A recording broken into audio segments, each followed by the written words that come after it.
Hello and welcome to the BE.STEAK.A kitchen. My name is Chef Patrick, and today I'll be demonstrating how to prepare your ravioli di ricotta.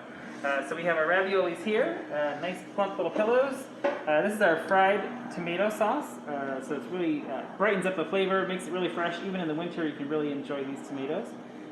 For garnishing, you have a little bit of ricotta salata. We have some garlic and herb breadcrumbs.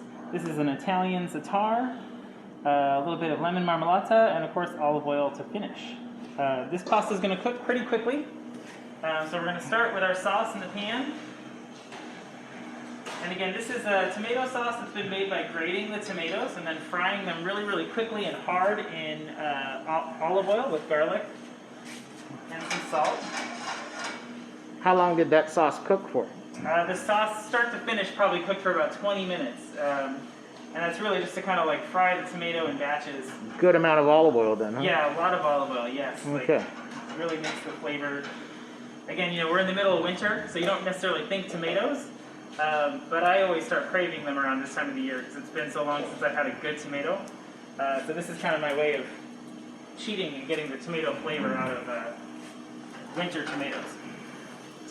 So our ravioli, we'll go ahead and drop in our heavily salted water. So you want this water pretty salty and should be at a full rolling boil. They're going to float pretty quickly.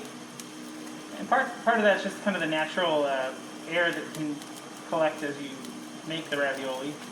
But they will cook probably in about 30 seconds to a minute.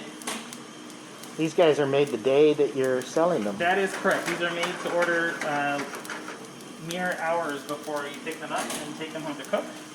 So that's why they're going to cook as quickly as they do, because they haven't had a chance to dry out at all yet. They're not frozen, never frozen. These are always going to be fresh when you pick them up from us. So as you can see, the pasta is already floating, meaning it's already pretty much cooked. We're going to let it go a little bit longer just to make sure we heat our filling all the way through. Meanwhile, our sauce, as you can see, it's kind of reducing a little bit, and you can see some of the liquid from the tomato is continuing to reduce out. You want that.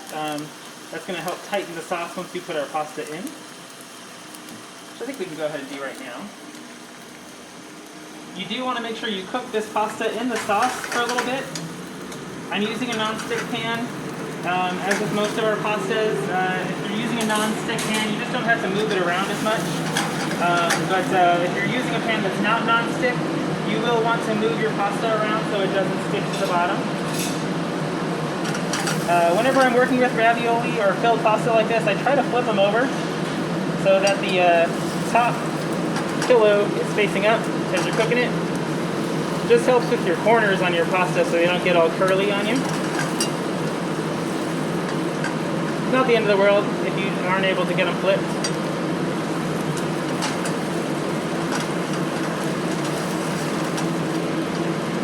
And you can kind of just take some of your sauce and kind of glaze your ravioli as you cook them. And we're already almost done. This pasta is going to cook really quickly. At this point, you're just going to make sure that your filling is nice and hot. The filling is ricotta with a little bit of Parmesan, pecorino, nutmeg, lemon zest. Nice simple filling so that you can really enjoy the flavor of the tomato. I'm going to go and turn off my heat, give it one more little shake. And then we'll come over to our plate. This plate is from a company called Ravioli. Really beautiful plateware. We're so fortunate to have here at the restaurant. So as I often do, you'll plate your pasta first, and then go back over it and kind of glaze it with the sauce that you have left in your pan. And if you have extra sauce in your pan, just take some bread, sop it up.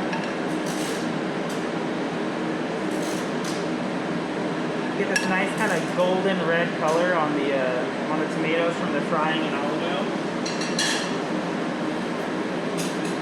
There's a little bit of shine on those. Yeah, absolutely. That's that olive oil that comes through and makes it kind of shiny.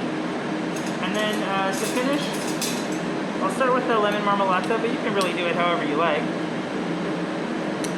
I always try to think what's going to benefit from hitting the sauce and kind of having a little bit of heat. And in this case, those two ingredients are going to be the lemon marmellata and our za'atar that we have here.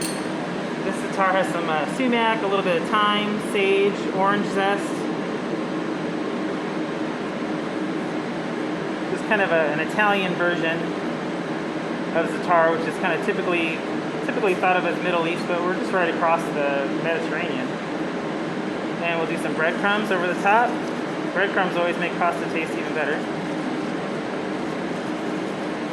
You can do as much or as little as you like.